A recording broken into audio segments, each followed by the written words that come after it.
Hello, everybody. This is Michael Bastholm Dahl from Artillery, and you're listening to Brutally Delicious. And give it a go and live up the metal. All right, guys. See you on the road.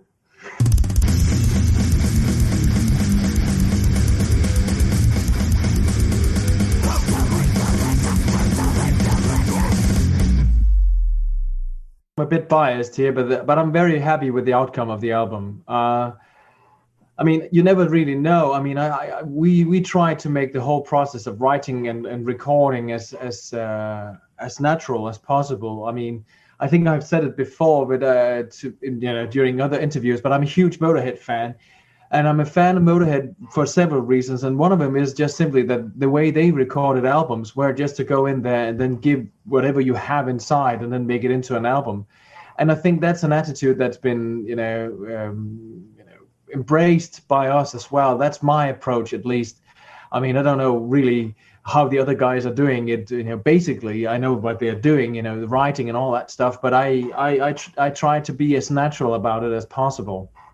And I think that might be a key to the answer to the second question. Because I mean that this is what I always wanted it to do. Right. And I think that even though these days that the albums is not really it's not a monetary beneficial thing anymore. You don't earn that much from albums, but I think the whole aspect of creativity is something that you have to keep in mind if you are a band, especially an old band like Artillery.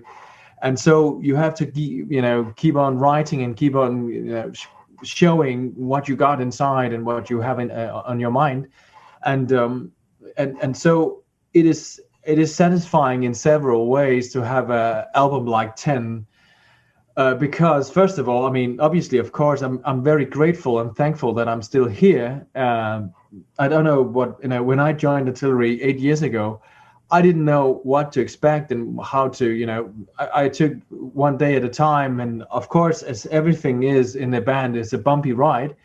But I'm very grateful for being here, and I think that we have been doing some good stuff on the new album. We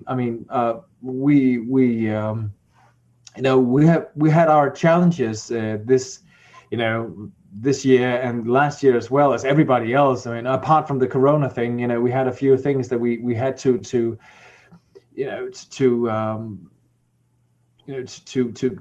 climb over, to make, so I think that the outcome, of course, of the album is also a product of that. So I'm very happy with it, and also because it's just simply a testimony of us being here still, Yeah, I mean, that's amazing, because bands come and go, and you guys have still, stuck. Along those same lines, though, do you find it difficult not writing the same record? Does that make sense? Yeah, I mean, well, I think that we tend to be a little bit cautious about that. If something comes up and we think, okay, well, this is maybe a bit too close to something. I mean, but I don't really try to be too much in control. I'm just gonna let it, happen, like the bacteria in the right. let it grow into something.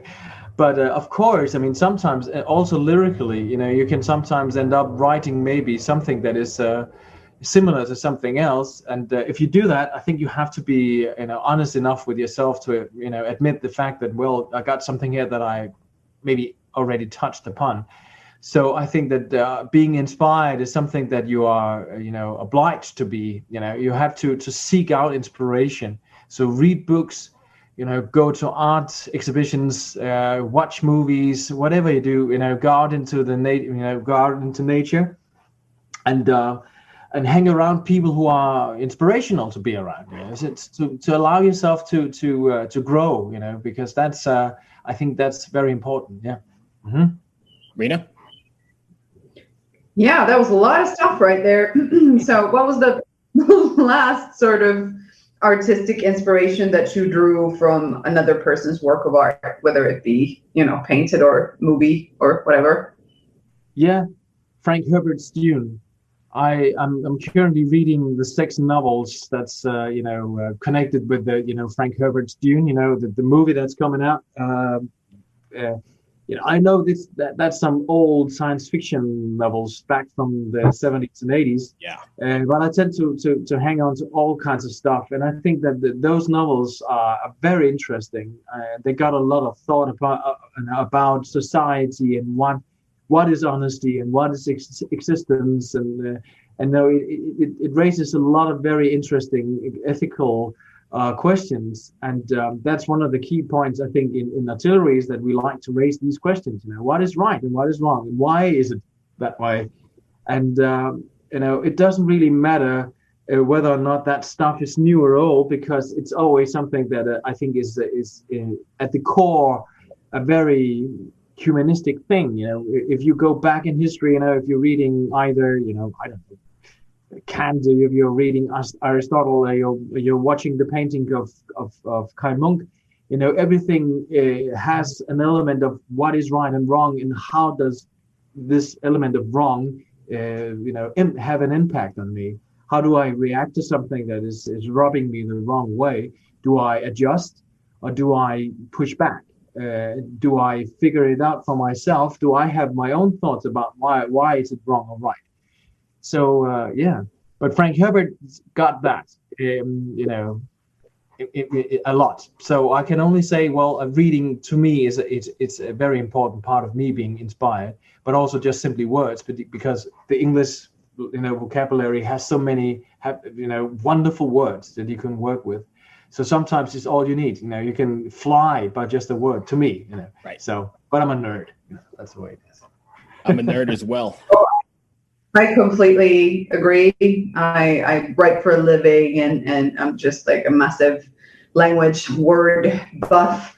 I've just been just sort of dwelling on the wonderfulness, which is not a word, but the amazingness of the word plethora, because it's an awesome word, and it's so lovely to say, plethora.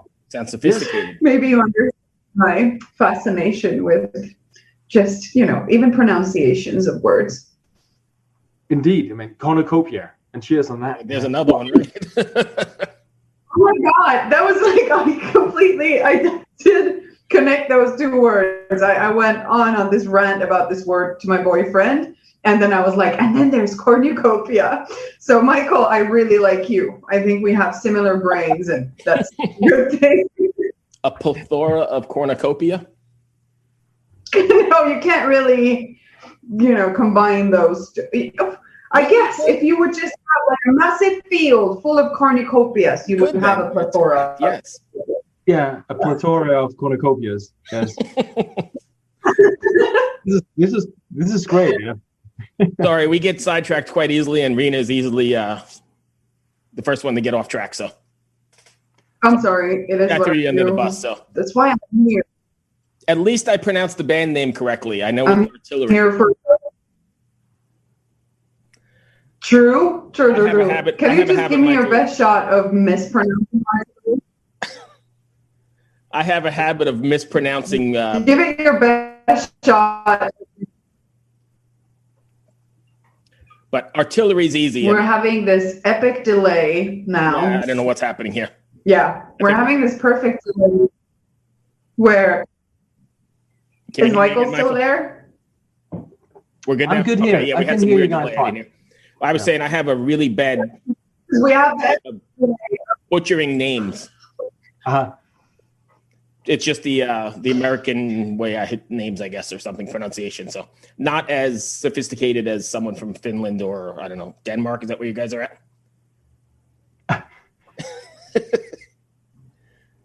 Anyway. Yeah, we have the school system, here in Finland, where we teach kids, actual history and not creationism, Wow. Anyway, he's bowing out of the picture really quick. Is there anything you want your fans to take away from after listening to an artillery record? Any message, any overtones, or songs just written for song's sake? Well, both, I think. When you are, if you're listening to something, it's entirely up to you, of course, what you want out of it. I don't want to be preaching anything at all. But obviously, of course, if there should be anything from artillery, it would always be think for yourself, and that's it, I think, because we're not trying to telling anyone anything as such. I mean, of course. I think at the same time, of course, if you want to derive something from our lyrics or our music, that's great. If you got something out of it, wonderful. But if you're just listening to it, I mean, then that's fine as well, because as long as music is giving you the kick that you need, if that's doing the right thing for you, you're the one who is in control. And I think that we have to, overall remember that. Also, if you're watching movies or you're, on social media or anything, you're the one who decides what you want out of it.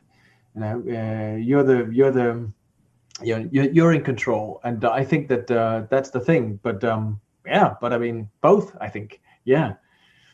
Okay, and I know earlier you said that part of your process and Artillery's process is doing the Lemmy sort of thing. You get in the studio and just leave it all there. Along those same lines, are you guys writing in the studio? Sorry, writing in the studio like the old traditional sense? Banging things off each other, or is it more internet based? Once again, both, I think, because I mean, one of the things that I had to learn when I became a member of Artillery was that they sort of like brought a lot of pieces and ideas into the studio, and then they would just simply put it all together, and sometimes it would be very spontaneous. The thing is just that I think that sometimes we've been using Søren Andersen for a lot of records now, and Søren is a wonderful person to work with, and he's a nice guy and a wonderful guitar player as well, and he's very good to work with in the same vein as I'm. You might say to him, well, I have this idea, what do you think of this? And he says, let's try it out and then work around it. So we have several versions of the songs sometimes. But we bounce off each other in the studio, yes. We are being creative and writing in the studio, but we are sending each other ideas as well. We have like a Dropbox thing going. Right. Yeah. So both, yeah. Riina? Yeah, that Dropbox thing is amazing. And I always kind of feel envious of bands who get the different versions of the songs. Do you ever then switch around which version you play, for instance, live, that you do the studio version, but then but this like little piece of cherry right here was amazing and we never used it, so let's just replace the studio version with this one for the gigs? Well, I mean, I always prefer the demo versions of songs to the final product, and that's because I think that's a personal thing, because then you can hear the initial idea, and of course you make it bigger when you go into the studio. But when it comes to playing songs live, I think that we are very much aware of what works and what doesn't, because Deep Purple was a brilliant example of a band who brought the material live, and then a few gigs down the line, they have changed it all around and said, we need this part here and so on. So, but they were more of a jamming band as well live. They were very, very talented at that. Or they are still around, luckily, So, but I think that because Artillery is like a technical thrash metal band, it is a bit more complicated. But I think that still we sort of tend to look at what would work live, and if I think that it is important that you can tell the difference between a live version and a studio version of a song. So sometimes you just simply say, we're gonna narrow it down, less harmonies live, and maybe we're cutting something short, and we are into connecting the songs and so on. So it depends, Sometimes we as long as it feels right, and if it doesn't, we'll change it. Yeah. Mm-hmm. What do you think it is about you and the demo versions then? What really calls your name about the stripped down sort of messiness? Is that it? That it's still raw, Raw. Yeah, I like the raw version. I mean, and also because it has this, ferociousness, I think, because you're seeking the idea, so you're sort of like pounding it out and you're putting a lot of energy into it. And I think also because I really like Let There Be Rock by AC/DC, and obviously, of course, Motorhead.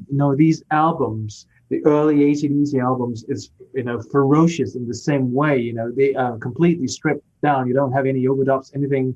It's just a band hammering it away in the studio, and I really like that. With all the the sound from the amps and so on. But I'm very much aware of the fact that, of course, if you are making an album that's in the studio, you also have to make a product that is interesting to listen to. And to me personally, I like to have an album where you are putting on your headphones and you can discover all sorts of interesting audio things going on. And I think that you have to remember that when you're making an album. Make sure that it's auditively interesting. Right. So yeah, but I like the raw version. Yeah, I understand, and I tend to agree. But what was the last, like, most uninteresting listen that you've had?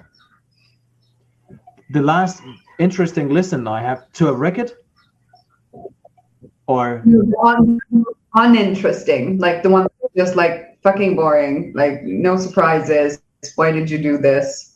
Why didn't you, I don't know, like make a ham instead? I don't know, like what was the least interesting, the most disappointing thing that you've heard in the last, let's say, 2 months? Yeah, well, now you're putting me in an awkward situation because you're making me mention, and that would be a little bit rude, wouldn't it? But I mean, let's see. I have to. But I was just testing your intelligence, because you could have said something like hearing that the country is not going to be opening up by June, which they told us last week. That would have been. Here we go. Yeah. Okay. Well. All right. Okay. Then that'll be it. But the thing is, there we go. Are you guys doing anything live stream wise, or are you just holding out till you get back on the road? Yeah, well, we did 2 live streaming concerts last year, I think, and that was all right. So I'm all in for it if we have to do some more of that stuff, but it has to be special, because otherwise, Devin Townsend did a lot of great work on that stuff and making these sessions with a lot, visually interesting stuff going on. And I think that we would need that if we were doing that. So I'm open for it. But as it is right now, actually, next month is going to be some of the first gigs we've done for a long time, and it's going to be with an audience. I don't know if they're going to sit on benches or in chairs, but whatever. It doesn't matter. It doesn't matter. Let me get out of here. I need to go out and play. But let's see. I mean, yeah, it depends. If they are closing down again, we will definitely look at playing some streaming concerts. Yeah. All this time off the road, are you going to be doing anything to get yourself back in shape to hit the stage, or have you kept up with it? I mean, I tried to keep up with it, but I mean, I'm a teacher, apart from my, my job as a singer. Right. So I tend to sit in this chair for quite some time every day. I'm very much aware of that. I'm physically not that active, so I've tried to do a little bit for myself and avoid to eat too unhealthily and all that stuff.